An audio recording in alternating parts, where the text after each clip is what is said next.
30 seconds, okay.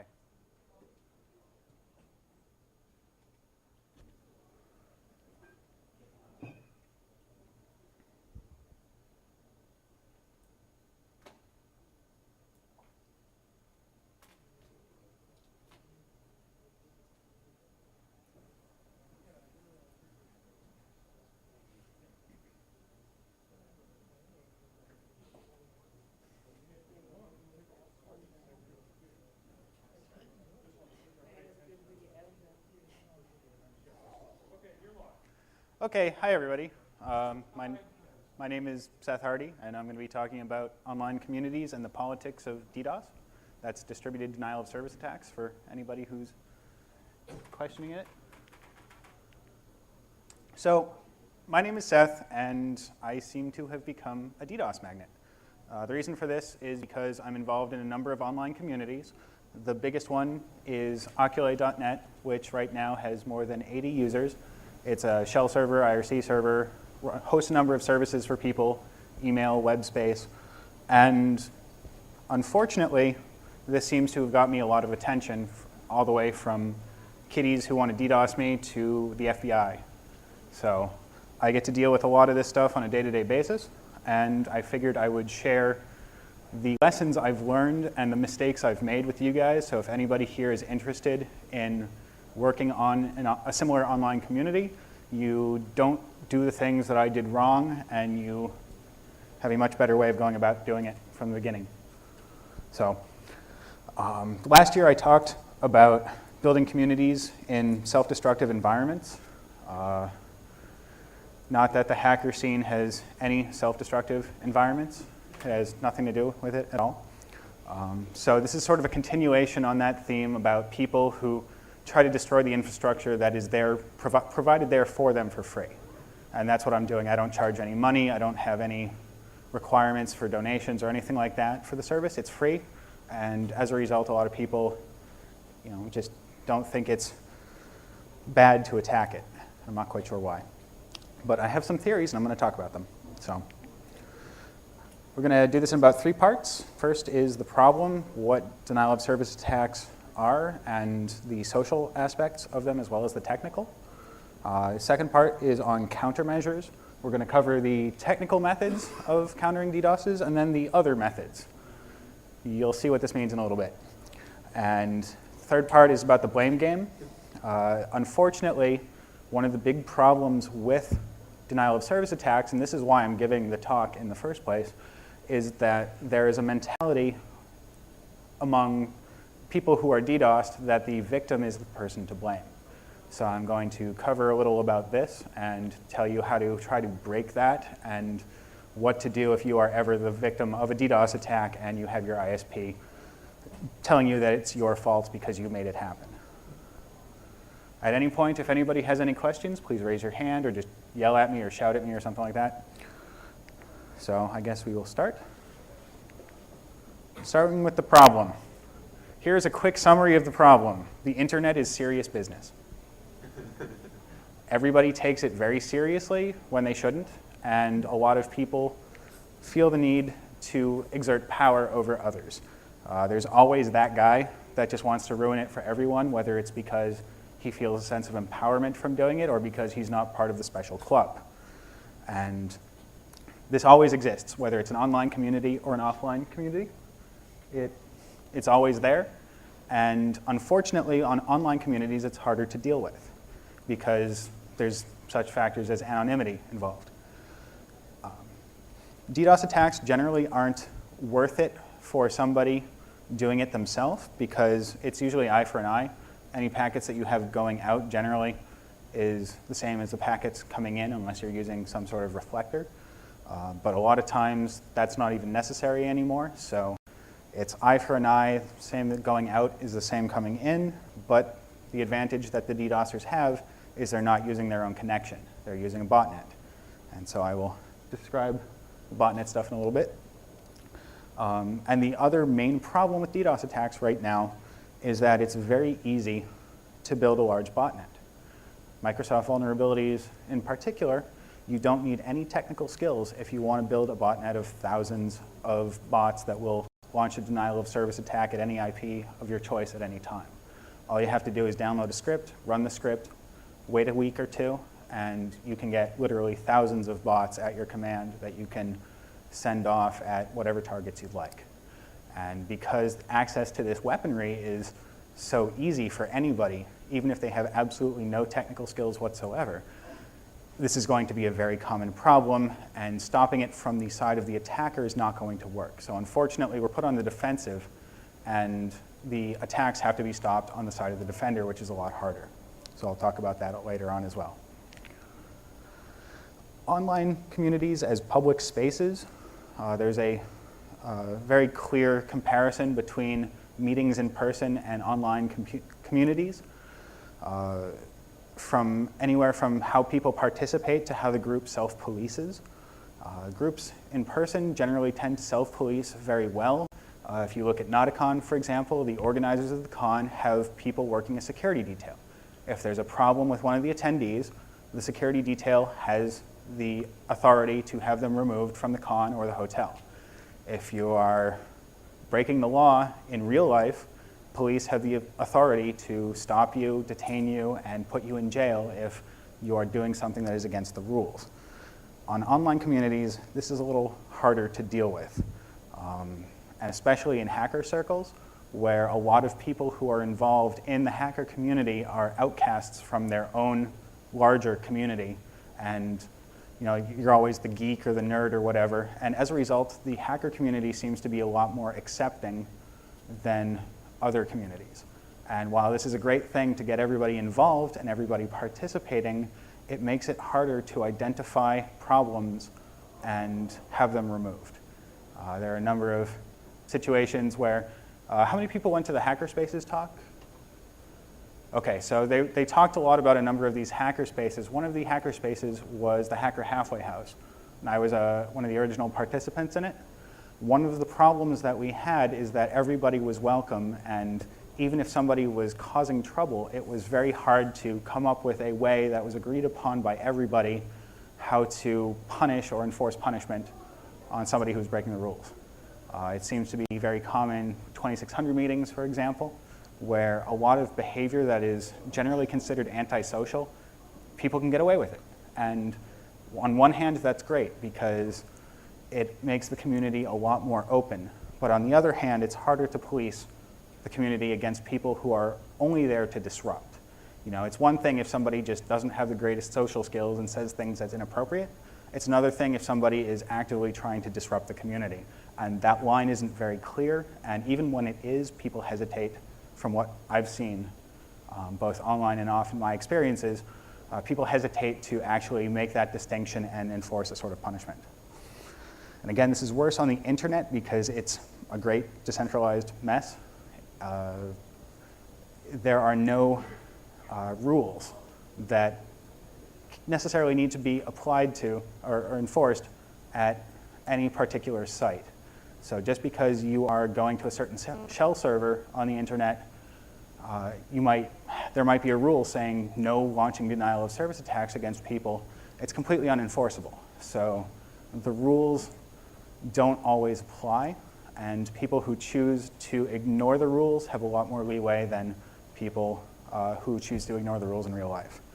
And this leads to the empowerment of a lot of people who say they're bullied in real life or just generally want to show some sort of power over others. There's no way to stop this. There really isn't. And as a result, again, the defender has to deal with the problem. And I'm not the only person who's noticed this. This is from Penny Arcade. It's true. Does anybody here deny that? Okay. It sucks. It's terrible. But unfortunately, this is the way it is. So, and this is how it's done. Generally, the way a botnet will work is that somebody will set up a scanner that goes from IP to IP, trying to find machines that are vulnerable, usually a Windows vulnerability, and it will compromise that machine, and it will bring that machine onto IRC on a particular control channel. And then they can go into that channel on the IRC server, and they just have to type in one command, and all of the different zombies, the infected machines, will immediately start to launch an attack against your target. So it's just remote control software that you can get tens, hundreds, or even thousands of machines at once.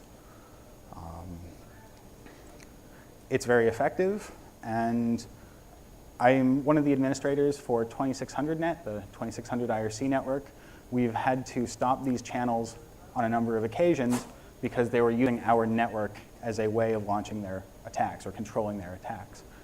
So it works, unfortunately, and given the way IRC is set up, there's not really much we can do about it. You just have to keep a vigilant eye on your servers, and if you see one of these control channels, you can shut down the entire botnet, at least temporarily, by closing down the channel.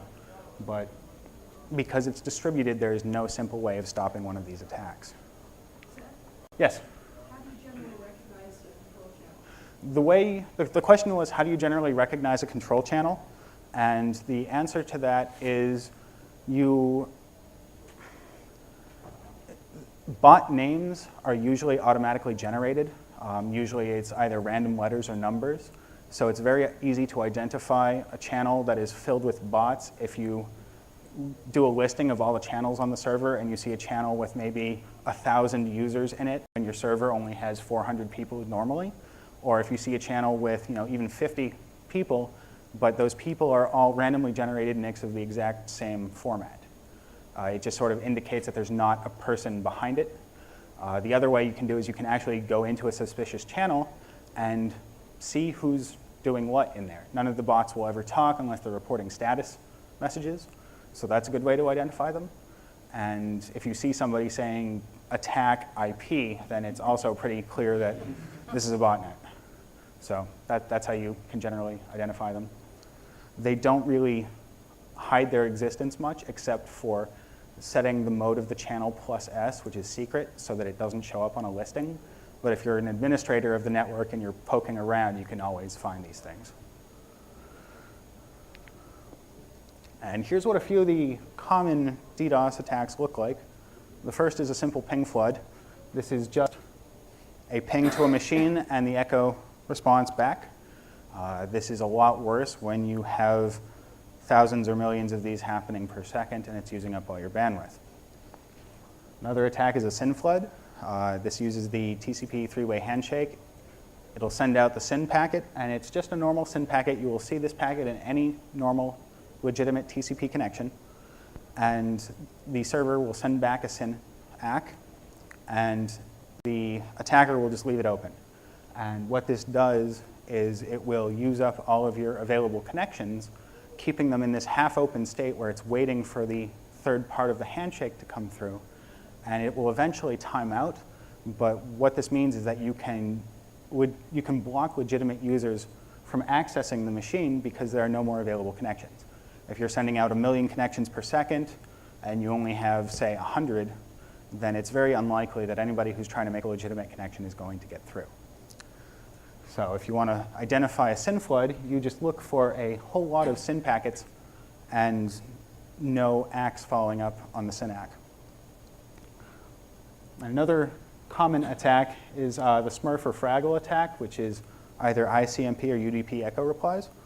What this is an attacker will send out to multicast addresses a packet asking for a response and forge the from address, the IP address in it, so that all of these machines will then try to respond to this IP address that happens to be the victim. And if somebody has their network misconfigured, this attack can be used as an amplifier. So you have a small number of packets going out and a whole lot coming back against the attacker, and it's not coming from you. So it's a good way of both hiding who you are if the network is misconfigured, as well as doing an amplification attack. And it's good to know what these look like, especially in TCP dump or Ethereal or another network analyzer, because if you're being attacked and you want to figure out what's going on, the best way to do it is to load up a packet capture of what your line is seeing, and this is how you identify what it is, whether it's an actual network outage or whether you're under attack. So That's it on what DDoSes are and how they work. Are there any questions so far? Nope? Okay. Well, I guess I will talk on countermeasures then. So the first countermeasure is black holing or null routing. It's quick, it's easy, it's effective. You just send all of the packets going to a certain destination to the equivalent of dev null. You just drop them. You don't look at them, you don't process them, you don't try to find out any information about them, you just get rid of them. And it's quick and easy, but the problem is it cuts off your connectivity. Anything coming in, if your machine is entirely black holed, then no traffic will get to it, whether it's attack traffic or legitimate traffic. And this is usually the first line of defense, the oh crap, what do we do line of defense, which is usually followed up with you can change your IP address, move your machine to a different address on the internet, and maybe the attack will stop. And unfortunately, it almost never does. As soon as the attacker notices that your DNS has changed, they will just change the IP that they're going after, and you get hit again, and your ISP really doesn't like you. Routers can also be used to block attack packets. You can use the access control lists on them to drop any matching traffic coming through as opposed to routing it. This is generally how the black holing is done. It's hard to tell legitimate traffic from attack traffic if the attack is good. If it's a SYN flood, you can usually pick it up. If it's an ICMP flood, you can usually pick it up. But if somebody is launching a denial of service attack against your web server by repeatedly getting random pages that they've found on your site before, there's no way of being able to tell if it's coming from a randomized address what is legitimate and what is not. So this is another method that is used as an emergency line of defense. You use it when you have no other options and you need to do something and figure out what is going on and try to come up with a better solution.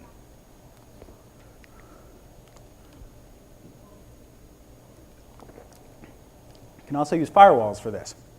Same problems as black holing with routers. It's hard to distinguish attack traffic from legitimate traffic.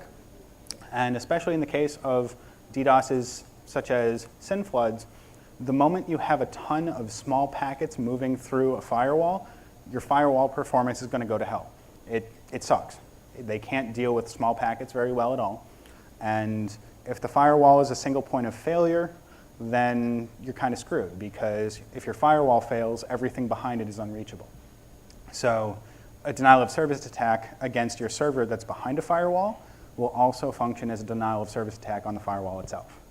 And if that happens, you get cut off, and there's not much you can do about it. IPSs, intrusion prevention systems, they're basically useless against denial of service attacks. If you've got a tap and you're watching it with an IPS, the IPS will definitely notice that it's a denial of service attack. What can it do? Generally not much. One of the main things that they can do is update ACLs on routers, but we've already covered that. It just doesn't work very well. They make managers feel better, but they really don't do anything useful against stopping one of these attacks. They might be able to page you and tell you what's going on, but they can't stop it. What's supposed to stop it are DDoS mitigation devices, which are essentially firewalls that are tuned to be able to take DDoS attacks and stop them. And they're designed to handle high bandwidth, lots of packets, and if there's an emergency failover, they will generally fail open, which means if the device completely dies, then packets will still be able to get bridged through the device and it won't get cut off from the network, or everything behind it won't get cut off from the network. And the bad thing about these devices, you might think, hey, these are made exactly for this purpose, this is great. They are completely and totally useless unless they're further upstream from you. So if the incoming pipe to your data center is this big, and then the pipe to your machine is this big, and you're getting this much attack traffic, then if it's blocked past the data center on your side, it's going to overflow your pipe. If it's blocked at the data center, it's not going to overflow theirs. So these are really meant to be used in data centers by ISPs or by backbone providers, and they're not always there, they're not always working, and the ones that do exist don't necessarily work very well.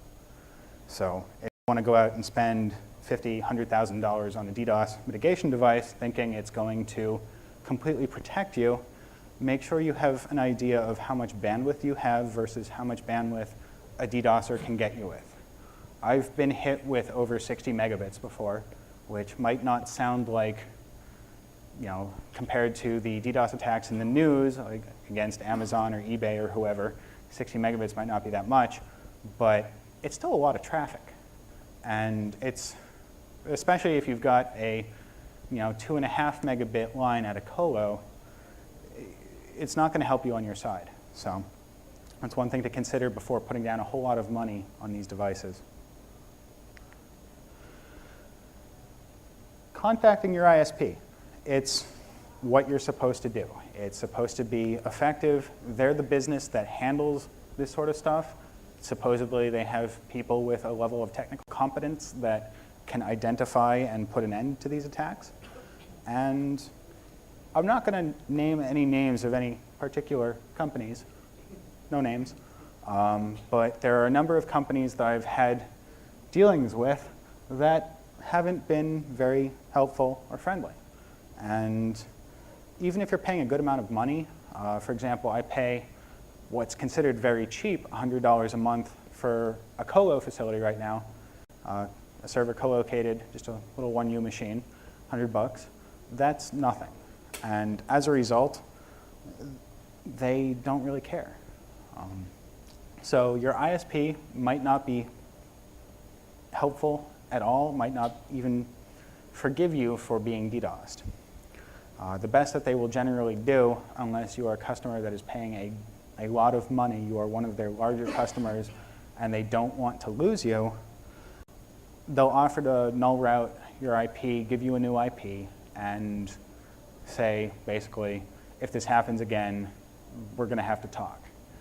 This has happened to me on a number of different ISPs, which, again, I am not going to mention. The first thing that I was always told was that all they could do, because of technical limitations on their side, is black hole traffic going to me, and that's not useful.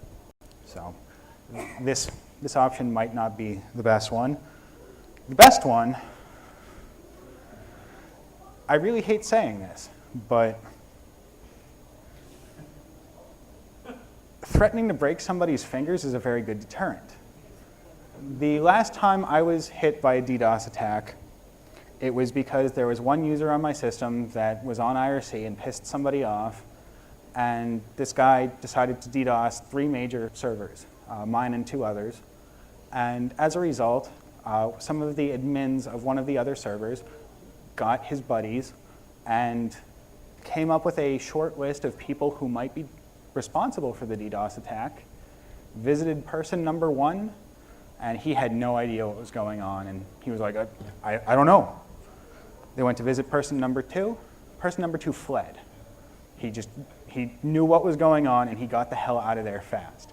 So it was pretty obvious that he was responsible, and fortunately the DDoS attack stopped. I really don't like this, but it's an illustration of the fact that this is not a technical problem, unfortunately. It's a social problem, and you have to come up with some sort of way to deal with these people that is not reliant on the technology whatsoever. And again, I really don't advocate violence. Don't do it. Especially don't blame it on me. But what? Disclaimer. Yeah, disclaimer. Yeah, don't do it. But unfortunately, it seems to be the most effective way of stopping these attacks. So, speaking of that guy that fled, hopefully he's learned his lesson.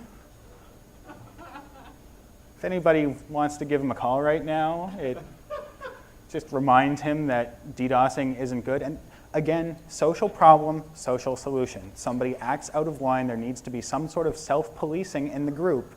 And whereas most people don't want to do it, some people do. This might be considered, oh, that's horrible. You're dropping somebody's docs, you're showing off. Why are you doing that? This guy's not going to do it again. That's all there is to it. I hope he's learned his lesson, and it's really sad that he had to do it in the first place. But what can you do?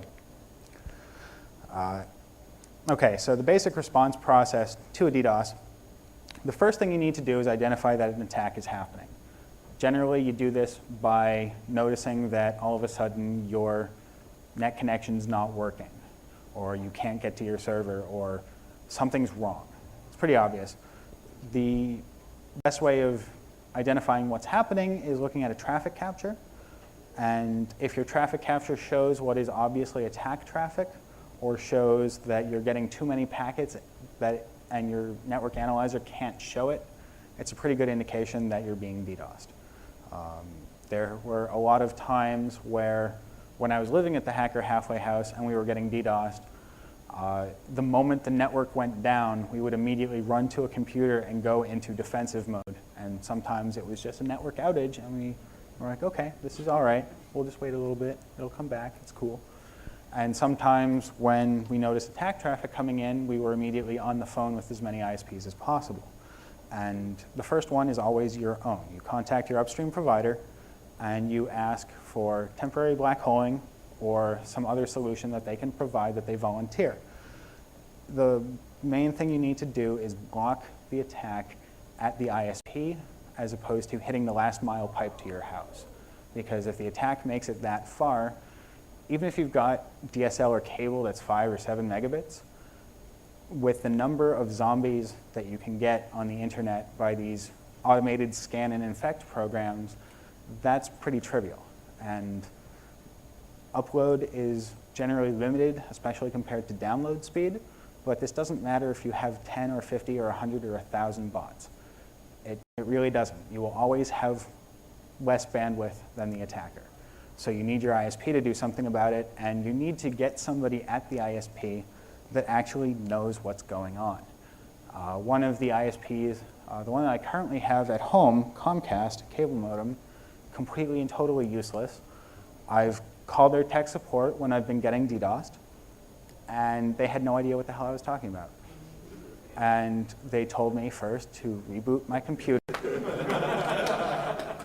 and then go to the control panel, click on network properties, do you have an IP address assigned? And it's obvious that they're reading from a script and they have no idea what's going on.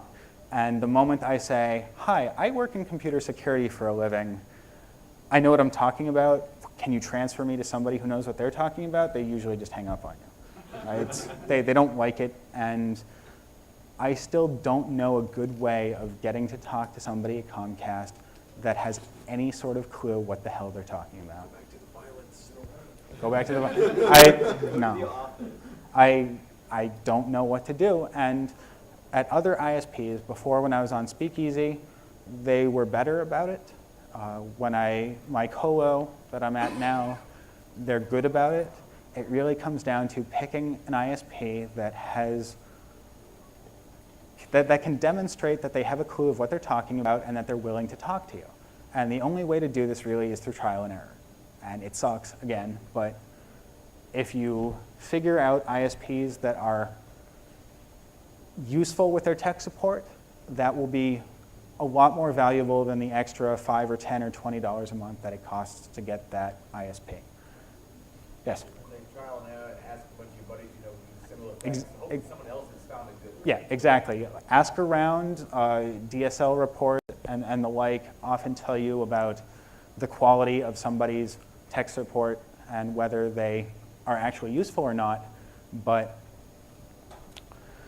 a lot of it is trial and error, and I've done a lot of the trial and a lot of the error, unfortunately.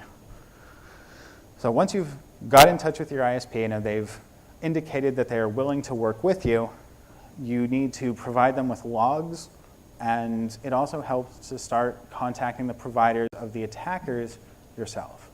And if there's any way that you can get an automated script that will run through, do an IP lookup, find out who is responsible for that IP, and fire off an email with a log of the attack, you're good. Unfortunately, this doesn't work so well, even if it is automated, and a lot of ISPs just don't care. If Comcast gets an email saying, hi, one of your cable modem users appears to have an infected machine that is being used as a DDoS zombie, what's Comcast going to do? Nothing. Well, actually, I had a machine compromised, unfortunately, and they actually cut off my connection. And They did? About 48, 72 hours. Yeah, what happened is Wow, okay. I had to do some testing, so I opened up my port, and somebody went in there and compromised it. I haven't tested that. So, but they compromised it, and within like 12 hours of them throwing up a bot on my machine, they cut off my connection for 48 hours. With security. Wow, okay. Yeah, it's- So I guess they're running or something. Who was your ISP? Comcast. I was really surprised. It was within, the Sunday night, it was literally 12 hours from when the person had compromised my machine that I had cut off. A month ago? Huh, okay. So That's the good to know. machine that I had thrown up that I was just doing some testing on, somebody compromised it, and I was surprised that within 12 hours they cut off my internet connection. Okay. Generally, whenever I'm getting DOS, it's from China. So what do Yeah. you do in situations like that? Nothing. You send out an email and hope the best and expect nothing, unfortunately. And that's a problem with the internet being decentralized, is that a lot of people who should be responsible for taking care of these problems just don't give a shit and there's nothing you can do about it. Most of your cable providers now have acceptable use config files that they'll force down to the cable modem when the IDSs pick up the additional traffic. Okay. Because they are using MRTG to trend all the gigabit interfaces out of the routers, and they will notice a pickup at pace or port. I totally believe you that this exists. Well, you go to but- cable labs, there's a lot of specifications that are being forced down on them for the next level of DOCSIS, so. Okay, cool. I totally believe you, and that's awesome, and I'm glad to know that. But being somebody who's been on the receiving side, if it works in 50% of the cases, that's still a lot of attack traffic. If it works in 25% of the cases, it's still a lot of attack traffic. So it's awesome that they're finally starting to make progress on this issue. But I'm going against this as the point of somebody who's been hit. And it doesn't matter to me because I still get taken offline. And that's unfortunate, but that's just how it is. Anybody else? Okay.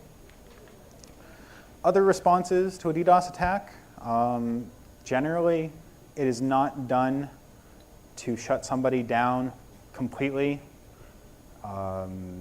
It's meant to take all of your primary servers and everything offline, but except for when it's done by motivation of profit, like the people are hired to DDoS competitors' companies and take down their web servers so one company can do better. This has been in the news a few times where somebody will get together a botnet and sell out the botnet services so that somebody can have their competitor DDoSed. Usually if it's not for money, and by usually I mean every single time from what I've seen, when it's not for money, the person wants to be able to brag that they're fucking you over. And they always want to be able to let you get on. Hopefully, they hope you get through a neighbor's wireless or something like that. But when you find them, and it usually doesn't take much to find them, they make it very well known that they're doing it, especially if this is through IRC. So there are a number of ways to use this to your advantage. First, you find somebody on IRC that's bragging about how hard they're hitting you. This happened to us once at the Hacker Halfway House, and one of my roommates said, we've worked with the FBI before to get people who do DDoS attacks put in prison. If you don't believe me, here is a file that provides the FBI report of what happened last time around. And the file was on his own web server. And 5 seconds later, there was an access to this web server for that file by a residential account somewhere in California. Oops. That's one way that this person was tracked down, and we were able to find out who he was. And when we called him on it, saying that we had his personal information, he stopped. So didn't even need to threaten violence. But when we said, hey, we know your IP, we know who you are, we've found out some information about you, and we can find you if we need to, he dropped it.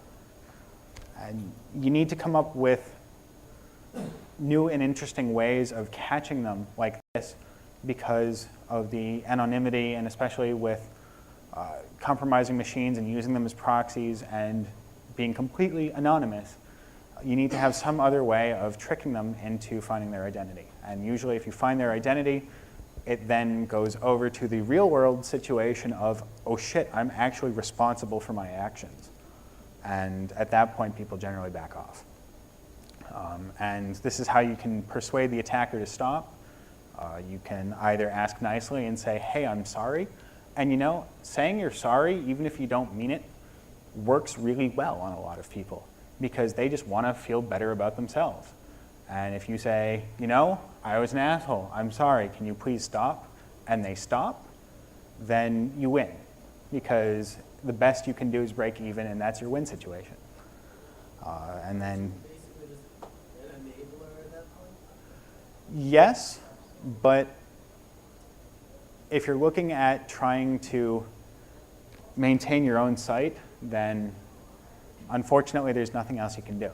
And hopefully then somebody else will be the person that finally decides to use the finger breaking approach. And you know, hopefully they just threaten it, but it's a social problem, not a technological problem. And if you want to talk about the whole, you know, if you submit to the bully, does the bully get more aggressive? I'm not an expert in that area, and I just know what works for, oh crap, I'm getting 60 megabits of attack traffic, I need it to stop right now so that I can report this guy. So it might not be the best way, but it works. How about the FBI that you were mentioning? I think the threat of a pound me in the ass federal penitentiary would certainly also make people stop. Yes. They have said that if anybody ever DDoSes me, they would consider a DDoS attack also an attack on infrastructure. And they have asked me very politely if I would be willing to give up logs of any DDoS attacks that happen in the future. And while I'm very protective about my users and I'm very, very much about privacy and not giving up any info, if they want to go against a DDoSer, they're more than welcome to. Not my problem. So yeah, that's unfortunately, though, in most cases, the FBI will not look into anything like that unless there is a large amount of monetary loss from a large company. And unless it's doing at least $10,000 in reported damage, chances are they're not going to even bat an eye at it. Against a person who's spending $100 a month on a colo, they don't care. Anybody else? Okay. And the last option is to just wait. And it sucks because you don't know how long you're going to have to wait for. But most people who do these sort of attacks know that if their botnet is in consistent use, they will get noticed. And they just want to do it to prove a point. So they might hit you for 5 minutes now and 30 minutes later and 30 minutes an hour after that. But at some point, they will find somebody else that has pissed them off, and they will turn their botnet against somebody else. And this is the worst option. And it's an option that I've had to deal with at least twice. But it works. Eventually, somebody will lose interest, and the DDoS attack will not be permanent. So, last part, blame game. Who's at fault for a DDoS attack? And this is the part that's hit me the hardest out of all of this. So I called my ISP when my service was down and said, hey guys, what's up? And they said, we got no idea. Okay, I'll let them figure it out. Get a call back, and they said, you're being hit by a distributed denial of service attack. What did you do? And I said, excuse me? And I said, well, you're being hit with a DDoS. Did you piss somebody off? Were you on IRC? I'm like, why does that matter? What's up? Like, why are you asking me about this as if I'm the person who is to blame for this attack? And then they noticed that I had an IRC server running on my machine, and it has absolutely nothing to do with the IRC server that I was being attacked over. And they immediately decided that it was my fault. And I was paying them a good amount of money for colo services. And they basically said, we'll change your IP this time. We will black hole all attack traffic going to your IP. You can set up your machine on another IP and hope the attacker doesn't change it. But if it happens again, your service is being terminated. And the last time this happened, I had just drank a bottle and a half of wine because I was in a really shitty mood and gone to bed. And then 5 minutes later, I got the call saying, so we're going to shut you off. And I don't really remember a lot of what I said, but I definitely did question their competence as an ISP and a colo facility if they can't black hole port 80 coming from a certain address block and have other traffic to other customers in the ISP service be okay. And when I started questioning their competency, they left me alone, and they really should be able to take care of it. But it's easier to blame the victim, especially if you're on IRC. If you're on IRC, you've done something wrong. That's all it comes down to. There is a stigma attached to IRC that is not associated with any other instant messaging service. And a lot of that comes from the fact that your host address is visible in IRC, so if somebody wants to attack you directly, they can do it. If you're using AIM, if you're using Yahoo or MSN, and you try to do the option for a direct connect, say to send a file, it will pop up with a screen saying, you're about to give up your IP to the address of somebody who might be a hacker. Are you sure you want to do this? And the reason for that is because people on the internet are assholes, DDoSing is easy, and that's not a good combination. So if you're doing something on IRC, you've obviously done something wrong, you've pissed somebody else off, and it's your fault. And why is it your fault?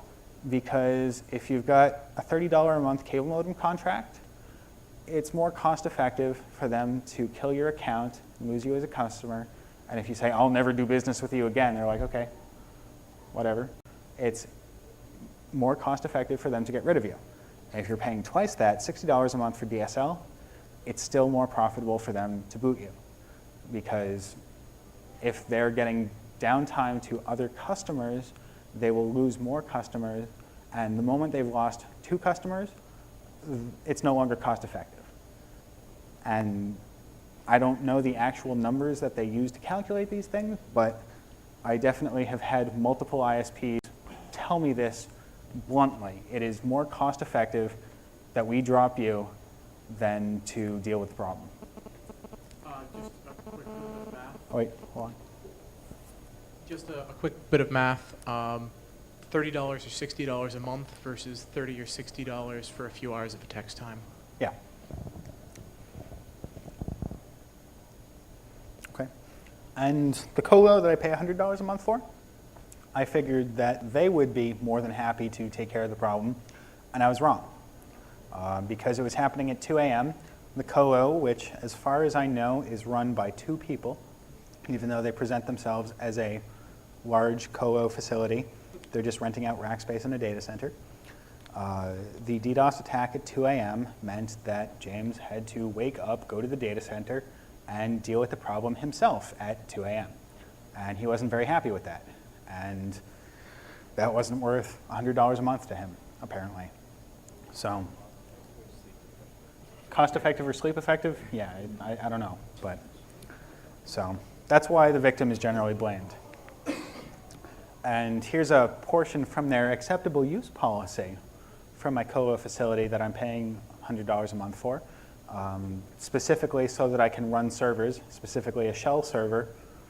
And at the bottom it says, if a user's IRC servers or participating clients in an IRC network are frequently compromised or attract denial of service or distributed denial of service attacks that disrupt or deny service to other customers or users, the colo, which I edited out here because I don't want to name any names, may null route, filter, suspend, or terminate that customer's service.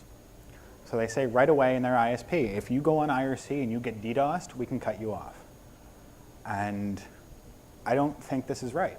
I found this out after the fact. I did read through the AUP when I first signed on, but I must have said, oh yeah, that's whatever, it's not going to happen, it's not a big deal, and just forgot about it. So this is how they were able to tell me that when I got DDoSed and they noticed that port 6667 was open, that it was my fault and that they were going to cut me off. So read your AUPs very, very carefully and know what your rights are.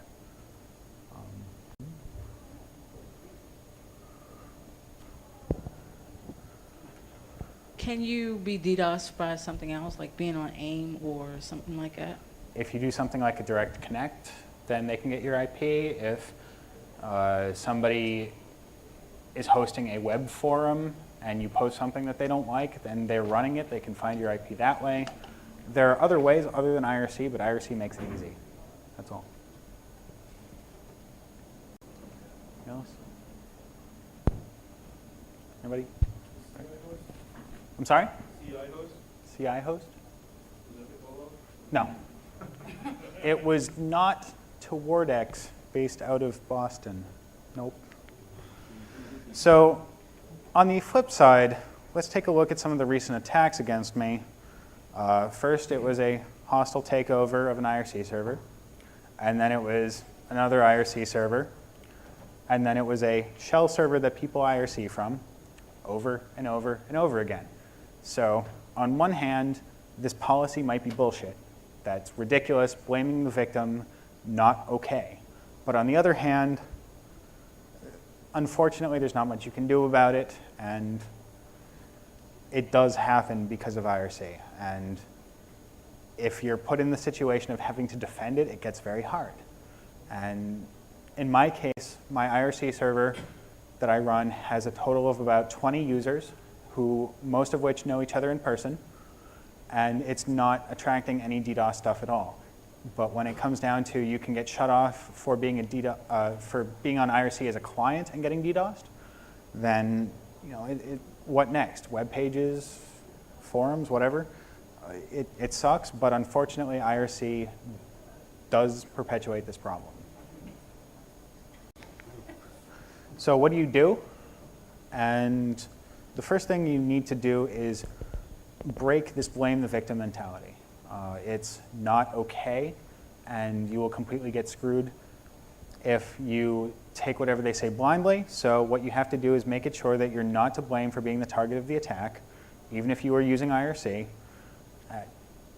It's not your fault. It's not your fault that somebody else decided to be a stupid asshole and DDoS you. And if you know what the technical solution to your problem is, request it precisely. Don't ask for them to do something about it. Say very specifically, for example, when I was getting attacked, I said, please null route all traffic from this IP block, which is where the attack traffic is coming from, to this IP on this port. And they said, okay. And rather than losing complete connectivity, I lost web access from AT&T. And that was it, because I knew what to ask for. And know the terms of your contract and service agreement. If you know what your rights are, then you have a much greater bargaining point, and you won't fall into the same trap as me, where I didn't realize that I can get terminated for being an IRC client. Know what your rights are. So to summarize, normal person plus anonymity plus audience equals total fuckwad. Penny Arcade noticed this and put it very eloquently, better than I can summarize. The technical solutions don't work because not enough people are scanning for these denial of service attacks. The technical solutions won't work, and you have to block it on the attacker, the defending side, which basically means you can't do anything about it. And if you try to get in touch with your ISP, they hate you because you're not worth it. So there's no simple way of how to do this. And unfortunately, this is a social problem, and I hate saying this, but threatening to kick somebody's ass works significantly better than buying a $100,000 DDoS mitigation device and putting it in a colo and hoping that it does what it says it will do. So a new solution needs to be come up with, and we're stuck in this point where it's not there yet, and the attackers are still winning. That's it. Any questions? Anonymous IRC possible? Is anonymous IRC possible? Yes. So would this be a partial solution to the problem? It would be a partial solution, but there are still other tricks that you can do, like this web trick of downloading a file, or tricking somebody into doing a direct connect on AIM or something like that. You shouldn't blame the technology that gives up the info. Like it's something that makes it harder. It makes it harder, but it's not a solution. Anybody else? All right, well, thank you for your time.